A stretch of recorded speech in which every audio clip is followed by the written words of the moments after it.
While the Straw Hats are looking for more information on Sky Island, they end up in one of the most notorious towns I think we've seen so far in One Piece. And what I mean by that is just everybody here seems like a criminal. It seems like they have a bounty. Just everybody in this town called Mocktown, which I assume is the main town inside of Jaya, is just filled with criminals and pirates and people fighting and gambling and swindlers and con artists and all that sort of stuff.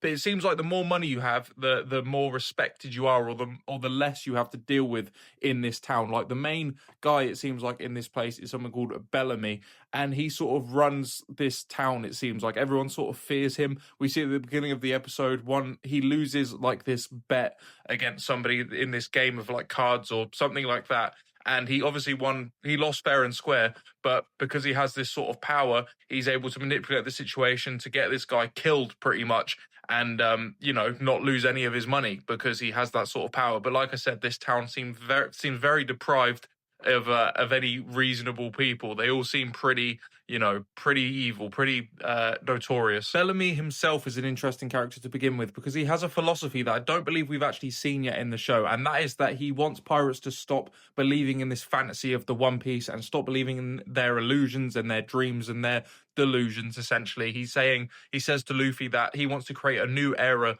where pirates stop chasing their dreams and stop chasing the One Piece and just live in the reality that they're in. And that's what he believes in, and you can tell it strikes a chord with Luffy. He's trying not to punch him square in the face because they're still trying to get information about the Sky Islands and things, which the people in the town, the Bellamy pirates specifically, obviously don't believe in because their whole philosophy is they don't believe in legends, they don't believe in any of this sort of stuff. They live in this reality, and anybody that believes otherwise is basically an idiot, and it makes Bellamy himself feel sick. But it's interesting because up to this point, I don't think we've seen anybody deny the existence of the One Piece or the legend of it or anything like that. We've had people tell Luffy that he'll never become the king of the pirates and that it's a ridiculous dream, but somebody like Bellamy flat out saying the things he believes in just don't exist, I think is a very interesting dynamic, and I'm interested to see how Luffy responds. So far, he hasn't attacked back, but again, that could just be due to the situation and the promise he made to Nami not to cause any commotion because they're still trying to get the information about the Sky Islands. Do they exist? I don't know. I tend to trust Nico Robin about the fact that they do exist, but I don't know. We'll have to see. We sort of saw the manifestation of it. We saw the ship fall from the sky. We saw the map of Skypiea, but he seems to think there's a reasonable explanation for that. I am very intrigued to see how this situation plays out, and I hope to learn why Bellamy cares so much about pirates chasing their dreams. Like, what does he have against it? I'm sure there's some sort of explanation for that I'm intrigued to learn about, but we'll have to see. The other highlight for me of this episode was Luffy with this giant pirate, and they were just competing with each other on the most stupid stuff, like who ordered the most cherry pies or who liked what drink or anything like that. It was quite funny seeing Luffy just compete with another random pirate for some reason over the most simple shit.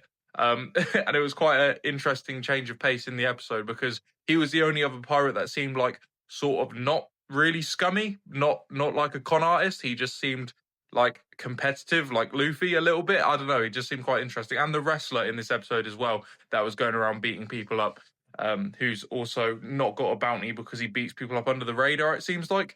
But yeah, this town is very interesting to say the least. Mocktown, I think, has a lot of potential for some interesting developments and characters, and I'm excited to see where this all goes and hopefully learn some information about the Sky Islands if they even exist.